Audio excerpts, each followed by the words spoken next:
There's on Sunday evening, the 15th. Has released the video showing the deaths of 21 people, and the Egyptian government says it is authentic. The killings raise the possibility that ISIS has established a direct affiliate less than 800 kilometers from Italy. The group already controls about a third of Syria and Iraq. Police say a 22-year-old Danish-born man is the suspect in last night's shooting spree in Denmark. Danish media has identified the man as Omar al-Hussein. He was killed this morning by police. The BBC's Malcolm Brabant reports. Al-Hussein had a criminal record for dealing in weapons and for violence. He'd only just left prison. He was also said to be a gang member. What's not clear yet is where Al-Hussein became radicalized. But leading police officers have recently warned about the growing relationship between extreme Islamists and members of gangs who operate in the dark underbelly of Copenhagen and other inner-city areas. Police want to discover what drove a young man born in Copenhagen to revile Danish society to the extent that he would attempt to commit mass murder. BBC's Malcolm Brabant.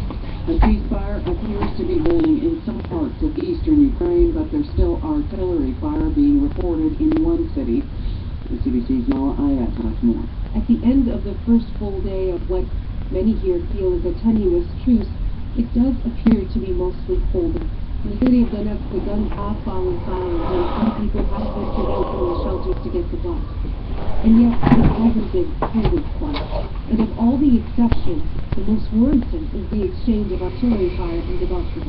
It's a railway hub that's seen the most fighting in recent days, and we're told that there are many Ukrainian troops inside the town with rebels on the outside trying to fight their way in. Now, the OSCE, the European Security Organization, which is tasked with monitoring the truce, has sounded fairly optimistic today, agreeing that the ceasefire was holding, but is still very concerned about the rest of it.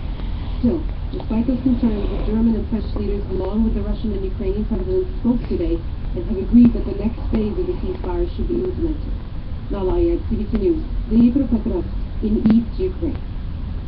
The federal government will introduce legislation tomorrow to end the strike by more than 3,000 Canadian Pacific Railway employees. The Teamsters Union, representing locomotive engineers, began a strike at midnight. In a statement today, the company says they'll turn to managers to operate a reduced freight service.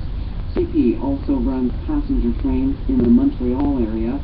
Some 19,000 commuters will need to find another way to get to work tomorrow. There is a huge sigh of relief in Halifax, Nova Scotia today. 2 people are facing charges of conspiracy to commit murder. Police say they had plans to go on a shooting rampage at a shopping center on Valentine's Day. Police moved in on a third suspect on Thursday night after getting a tip from Crime Stoppers. Sean DeWitt was in the suburb just outside Halifax that night and says there were so many police it seemed like the population doubled.